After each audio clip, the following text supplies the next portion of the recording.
Could be us. So back to what I was saying. Could be us. పొగ తాగటం మద్యం సేవించడం ఆరోగ్యానికి హానికరం. Smoking and drinking injurious to health. Friends, నేను మీ Rajasekhar, common man of India. Friends, ప్రస్తుతం మనము కార్మిక పోరాట యోధుడిగా పేరుగాంచి రాజకీయ కురువృద్ధుడిగా కీర్తించబడుతున్న మంచిర్యాల జిల్లా బెల్లంపల్లి ప్రాంతానికి చెందిన మన చిప్ప నరసయ్య గారి దగ్గర మనం ఉన్నాము. వారి అపారమైన అనుభవము, వారు ఏ పరిస్థితుల్లో ఎటువంటి పోరాటాలు చేశారు, ప్రస్తుతము ఒక వయసు మీద పడ్డా కూడా మరి కార్మికుల సమస్యల రీత్యా కానీ రాజకీయ విషయాలలో కానీ హుషారుగా ముందుంటూ వాళ్ళు నడుస్తున్నట్టు తెలుస్తుంది. వారిని అడిగి కొన్ని విషయాలు తెలుసుకుందాం. Come on friends. నమస్కారం నరసయ్య గారు. నమస్కారం. బాగున్నారా? క్షేమంగా ఉన్నా. చాలా మీ గురించి తెలుసుకొని మరి కార్మికులకు, ఈ తరం కార్మికులకు, ఈ తరము నాయకులకు మీ గురించి తెలియజేద్దామనే ఉద్దేశంతో మీ దగ్గర రావటం జరిగింది. నరసయ్య గారు, మీ వయసు ఎంత ఉంటుందండి? చాలా సంతోషం. మీరు నన్ను గౌరవించి నా సర్వీసును, నా యొక్క సేవలను గమనించి నాతోటి ఇంటర్వ్యూ తీసుకుంటారంటే మీకు ధన్యవాదాలు. అందరి కార్మికుల పక్షాన మీకు నేను ధన్యవాదాలు తెలియజేయడం జరుగుతూ ఉన్నది. నా వయసు ఇప్పుడు 85 సంవత్సరాలు. 85? 85. వావ్ ఫ్రెండ్స్, 85 ఏళ్ళ వయసులో మరి పెద్దవారు ఎంత ఆరోగ్యంగా తన పనులు తను చేసుకుంటున్నట్టుగా మనం చూస్తున్నాం. సార్, మరి మీరు విద్యార్థి దశ నుంచి కొద్దిగా మీ బాల్యం గురించి కూడా మా వ్యూవర్స్కు చెప్పండి. చాలా సంతోషం మీరు నన్ను అడగడం. నేను బాల్యం నుంచి, విద్యార్థి దశ నుంచే నేను ఉద్యమంలో ఉన్న యూత్ ఫెడరేషన్, భారత కమ్యూనిస్టు పార్టీ నాయకత్వంలో ఉన్న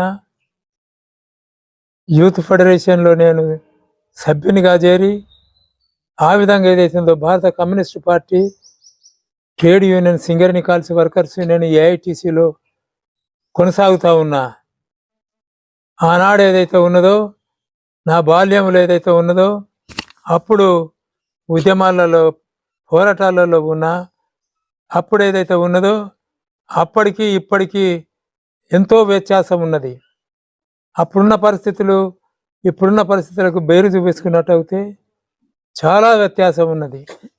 ఆనాడు ఏదైతే ఉన్నదో, నేను విద్యార్థి దశ నుంచి యువజన సమైక్యలో చేరి, దాని తర్వాత భారత కమ్యూనిస్టు పార్టీలో 1962లో జాయిన్ అయినా.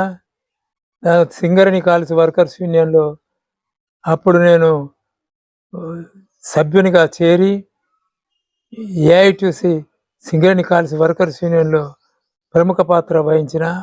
ఆనాడు ఫిట్ సెక్రటరీగా, దాని తర్వాత ఏదైతే ఉందో బ్రాంచ్ సెక్రటరీగా, సెంట్రల్ వైస్ ప్రెసిడెంట్గా, డిప్యూటీ జనరల్ సెక్రటరీగా ఎన్నో పదవులు నిర్వహించడం అనేది జరిగింది. ఆనాడున్న పరిస్థితులలో ఉద్యమం చేయడం అని అంటే చిన్న విషయం కాదు. ఆనాడే బాగుండే కదా, అప్పుడు ఆనాడే నిర్బంధాలు బాగుండే కదా. నిర్బంధాలు ఎక్కువ ఉండే, అరెస్టులు, జైళ్ళ పాలయ్యేది. నేను 1989 జూన్ 26వ తారీఖు నాడు బెల్లంపల్లి ఒక పోలీస్ స్టేషన్లో, బెల్లంపల్లి పోలీస్ స్టేషన్లో నేను వెళ్ళి, శేష్ కుమార్ అనే ఎస్ఐ ఉంటే ఒక కార్మికుని అరెస్ట్ చేస్తే ఆయనను షరతు మీద బెయిల్ ఇచ్చి విడుదల చేయండి, లేకపోతే కోర్టుకు పంపండి అని అంటే ఆయన నా మీద దాడి చేసిండు. దాన్ని అరెస్ట్ చేసి నన్ను పోలీస్ స్టేషన్లో పెట్టడం అది సంచలనం సృష్టించింది. సింగరేణి వ్యాప్తంగా బంద్ నిర్వహించడం అనేది జరిగింది. అప్పుడు గుండా మల్లేశ్ ఎమ్మెల్యే ఉండే, అప్పుడు సిపిఐకి. దాని తర్వాత ఏదైతుందో నిరసనలు ఉద్యమాలు ప్రదర్శనలు ఇది చేసి ఆ విధంగా అయితే నన్ను అక్కడ బేషరతుగా నన్ను విడుదల చేయడం అనేది జరిగింది. అంటే మీరు మీ కాలంలో ఇప్పుడు ఎంతో మంది యూనియన్ నాయకులు పోయారు కదా, ఏ ఏ నాయకులతో మీరు పనిచేశారు? నేను సింగరేణి కాల్స్ వర్కర్స్ యూనియన్లో ఇక్కడ ప్రథమంగా గంగారాం, బి గంగారాం అంటే బాసెట్టి గంగారాం, అదేవిధంగా పోతుగంటి పోశెట్టి, అదేవిధంగా జలగం కుమారస్వామి, జలగమా జంగమా? జలగం కుమారస్వామి, అదేవిధంగా ఏదైతే ఉన్నదో భారత కమ్యూనిస్ట్ పార్టీలో ప్రముఖమైన సి శంకర్రావు, అదేవిధంగా చాలామంది ఏదైతే ఉందో అందరితోటి నేను పనిచేయడం జరిగింది. ఇక్కడ ప్రతిదానికి ఉద్యమం చేసేది, సమ్మెలు చేసేది, ధర్నాలు చేసేది, పికెటింగ్లు చేసేది. ఆ విధంగా ఏదైతే ఉందో రకరకాలుగా పోరాటాలు, ఉద్యమాలు. ఒకసారి పోలీస్ స్టేషన్కి వెళ్తే కాననే ఎస్ఐ నాకు కనీసం కూర్చోవడానికి కుర్చీ లేకుండా చేస్తే ఆ రోజు ఏదైతే ఉందో పెద్ద ఉద్యమమే జరిగింది. నన్ను కూర్చుండే అసలు we are the public servant, you are also public servant, we are service doing service with public, therefore you have to give respect and take respect. It's not a your police station, public police station. ఆ విధంగా నేను మాట్లాడితే arrest చేస్తే ఆ రోజు పెద్ద ప్రదర్శన జరిగింది, సమ్మె జరిగింది. ఇట్లా చెప్పుకుంటూ పోతే ఎన్నో ఉన్నాయి. ఆ విధంగా ఏదైతే ఉన్నదో మైన్లలో ఒకసారి సూపరింటెండెంట్ జగన్నాథరావు ఉండే బెల్లంపల్లి హాస్పిటల్లో ఆయన కార్మికులకు మందులు ఇవ్వకపోతే అక్కడ ధర్నా చేస్తే పోలీసు వాళ్ళు అరెస్ట్ చేస్తే ఆ రోజు కూడా పెద్ద ప్రదర్శన సమ్మె. ప్రతిసారి ఏదైతే ఉందో ఒకసారి ఏదైతే ఉందో కేఎం రావు అనే జనరల్ మేనేజర్ ఉండే ఆయన మందమరిలో సోమగూడెంలో 40 మంది టెండర్స్కు ప్రమోషన్ ఇవ్వలేదు. వాళ్ళు చాలా కాలం నుంచి పనిచేస్తూ ఉంటే ప్రమోషన్ ఇవ్వాలంటే ఇవ్వకపోతే దాని మీద రిలే నిరాదరణ చేయడం జరిగింది. ఒక దాదాపు 20-30 రోజులు చేసిన తర్వాత ఆయన ఇవ్వకపోతే పెద్ద ప్రదర్శనగా జిఎం ఆఫీస్ వెళ్ళి అక్కడ ఆయన పాడగట్టి అక్కడి నుంచి ఆయన చోకులతోటి అగ్గిపట్టించి వాళ్ళ ఇంటికి తీసుకొచ్చినాం. తీసుకొచ్చి పెడితే ఆయన భార్య ఏడిస్తే వారం లోపలనే 40 మందికి టెండర్స్ ప్రమోషన్ ఇవ్వడం జరిగింది. Wonderful wonderful. అంటే మీరు గుర్తుంచుకోదగ్గ ఉద్యోగాలు అంటే మీరు ట్రేడ్ యూనియన్ భాగస్వామిగా దాదాపు ఎన్ని సంవత్సరాలు చేశారు? దాదాపు 40 సంవత్సరాలు అవుతుంది. వావ్. అంటే డిప్యూటీ జనరల్ సెక్రటరీగా మీరు రిటైర్ అయిపోయారు? రిటైర్డ్ కాలేదు, కంటిన్యూ ఉన్నా నేను. కంటిన్యూ ఉన్నారా? Wow. I'm continuing the trade union and party. Wonderful. Central executive member, AITC member and communist party of India district executive member. అయితే సార్ ఇప్పుడున్న కుర్రకారు యువ నాయకత్వం మరి మీతోనే కలుపుకోలుగా ఉంటున్నారా, ఒంటెద్దు పోగడబోతున్నారు? చాలా నాకు రెస్పెక్ట్ ఇస్తారు. ప్రతి ఒక్కరు కూడా నేనంటే గౌరవిస్తారు. ఆ విధంగా ఏదైతే ఉన్నదో నా సర్వీస్ను, నా ఏజ్ను ఆ విధంగా గౌరవించి నాకు రెస్పెక్ట్ ఇస్తారు. ఆ విధంగా ప్రధాన్ని కూడా నేను అట్లాంటి మీటింగులకు ఆ విధంగా ఆఫీసు రెగ్యులర్గా జిఎంల దగ్గరికి పోతా, డైరెక్టర్ దగ్గరికి, చైర్మన్ దగ్గరికి, అందరి దగ్గరికి సింగరేణి కాల్స్ వర్కర్స్ యూనియన్లో ఇంకా యాక్టివ్గానే పనిచేస్తా ఉన్నా. నేను రిటైర్డ్ కాలేదు. Okay. Till death I will work in the party and with workers. చాలా సంతోషం అండి. అయితే మీకు ఏ వయసులో ఉద్యోగంలో మీరు జాయిన్ అయ్యారు? నేను 20 సంవత్సరాల్లో అచ్చా! ఆ, నేను జాయిన్ అంటే అయినా. ఏ హోదాలో మీరు రిటైర్ అయ్యారు? నేను సాఫ్ట్వేర్ అప్రెంటిస్గా ఆ! జాయిన్ అయినా. 65 రూపాయలకు ఆ! నేను సింగరేణిలో జాయిన్ అయినా. హ్మ్. అది శాంతిగంలో బెల్లంపల్లిలో. హ్మ్.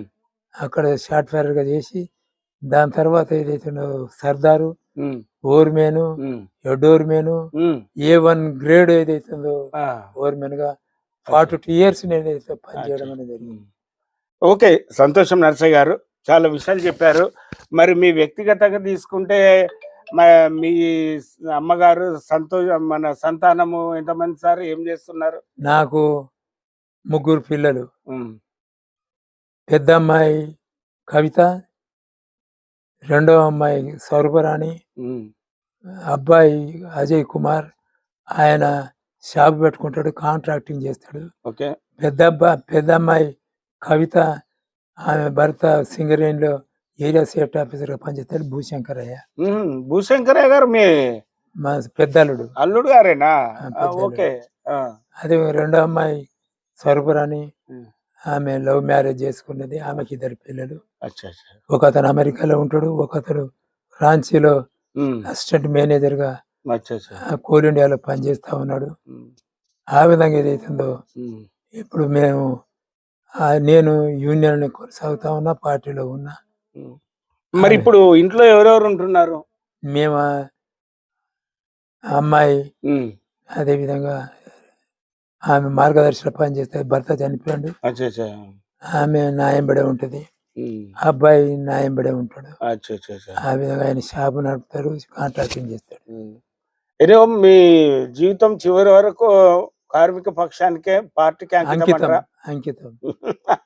సరే నరసయ్య గారు, చివరిగా మీ 85 ఏళ్ల వయసులో కూడా ఇంత హుషారుగా, యాక్టివ్‌గా, ఉత్సాహంగా మరి యువతకు పోటీ ఇచ్చే రీతిగా యాక్టివ్‌గా ఉన్నారు గదా!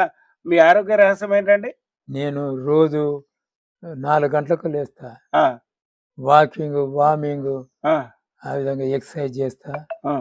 రెగ్యులర్‌గా ఏదైతుందో హ్మ్. ప్రతిదానికి కూడా అటెండ్ అవుతా. హ్మ్. ప్రోగ్రాములల్ల హ్మ్. పార్టీ ప్రోగ్రామ్ గానీ, యూనియన్ ప్రోగ్రామ్ హ్మ్. ఎవరైనా వస్తారు. హ్మ్. తయారైపోయి హ్మ్. నేనేదైతే ఉన్నదో హ్మ్. ప్రొద్దున్నే చేసి పని చేసి, స్నానం చేసి, హ్మ్. టిఫిన్ చేసి హ్మ్. రెడీగా ఉంటా. అచ్చా! మైన్స్ మీదికి పోతా. హ్మ్. జిఎం ఆఫీస్‌కి పోతా. హ్మ్. ఆహ్, అవసరం కూడా కొత్తగూడెం కారులో పోతా. హ్మ్. అదేవిధంగా నన్ను తీసుకెళ్తారు. Very good. హైదరాబాద్ పోతా. హ్మ్. అంతటికి ఎక్కడికంటే అక్కడికి పోతా. మీరు ఆరోగ్య రహస్యం అంటే ఓన్లీ వాకింగ్ మన ఆహారం ఏం తీసుకుంటారు మరి? ఆహారం పొద్దున మామూలు సాధారణమైన టిఫిన్ ఏదైతే ఆ! ఇడ్లీ, అదేవిధంగా ఇడ్లీ, దోస అలాంటివి. అలాంటివి ఏవైనా తీసుకుంటున్నా. ఓకే. No problem. మధ్యాహ్నం ఏదైతే లంచ్ హ్మ్. రైస్, ఆ! సాయంత్రం ఆహ్, గోధుమ రొట్టె, అచ్చా! ఆ! మామూలుగా సాధారణమైన మీకు అసలు బీపీ, షుగర్ లాంటివి ఏమి లేవు? ఉన్నాయి. ఉందా? వావ్! కంట్రోల్. ఆ! కంట్రోల్. కంట్రోల్‌గా బీ ఉంటారు. Control. Very good. Very good. హ్మ్.